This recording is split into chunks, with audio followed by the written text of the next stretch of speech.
Okay. All right. I know this is super corny, but I wanted to grab my ring. Okay. I'm Foulmouth.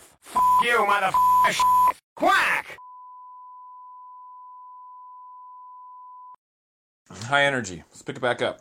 Let's pick it back up, people. Howdy there, Marty here, aka I'm Murdoch, and we're back in this video with Yes and their Halo figure review. Super exciting. We are finishing up Series 2. Well, not quite finishing up. This will be the third installment from Series 2. These Wicked Cool Toys / Jazzwares figures, whatever we want to call them.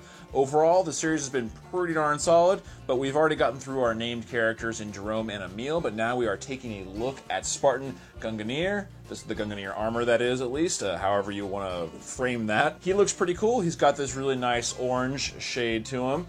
Fairly unique look amongst the Spartans we've gotten thus far. We're going to keep making the videos on these figures. Of course, we're going to be addressing this guy now. We have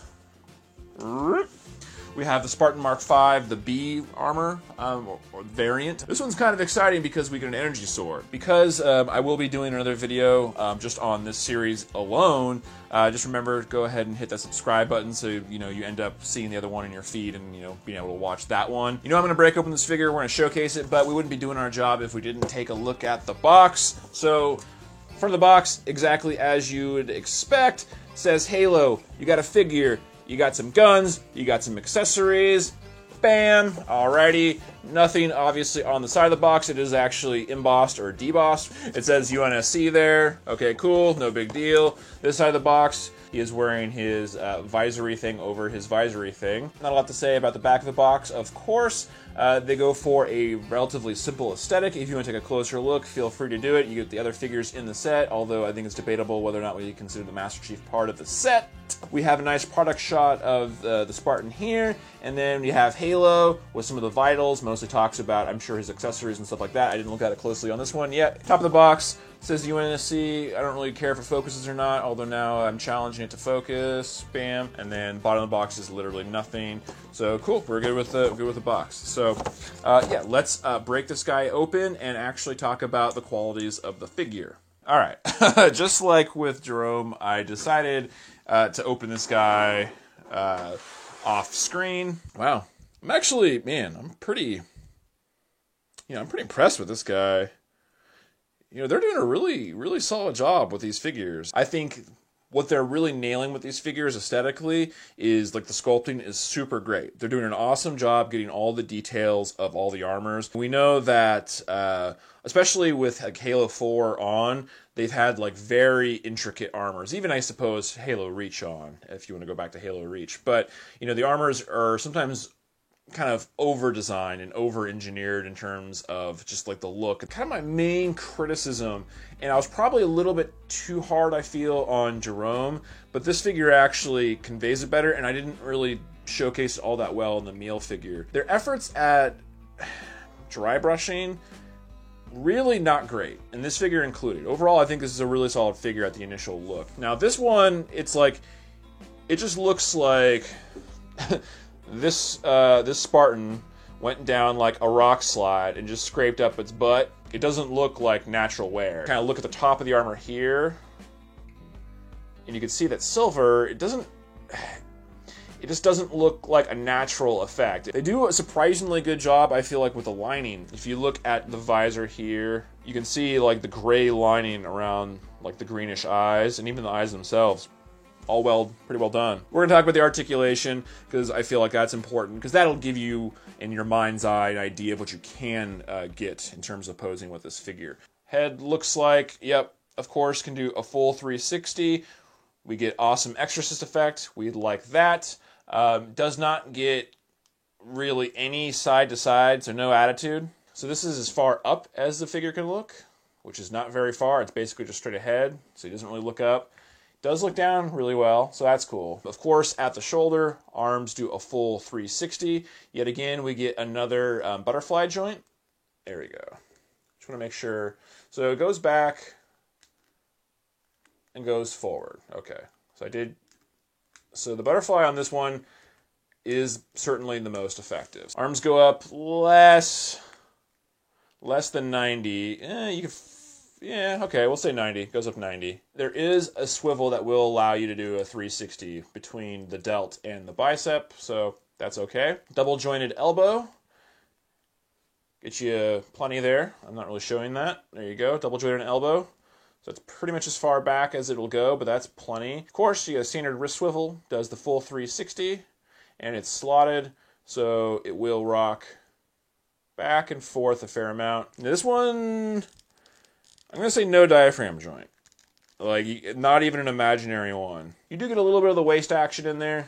Legs kick out, 90-ish. Yeah, they really just don't kick back a whole lot. This one maybe technically does the most thus far, the ones I've showcased. We do get, once again, a really awesome double jointed knee. Can't do the splits, but maybe the most thus far. And then, of course, like the other figures, we get some pretty nice ankle action.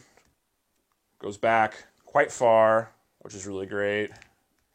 Goes forward a little bit. You can kind of work it to go up a little bit. So you could break his toes.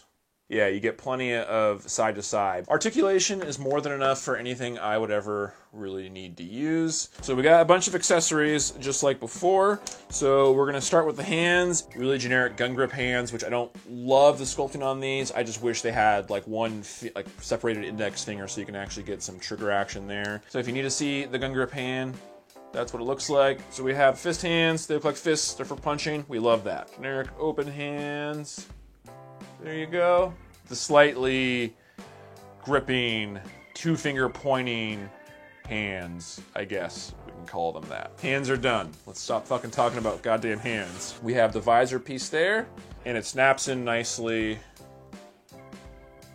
onto the helmet. Right there. We got his pistol.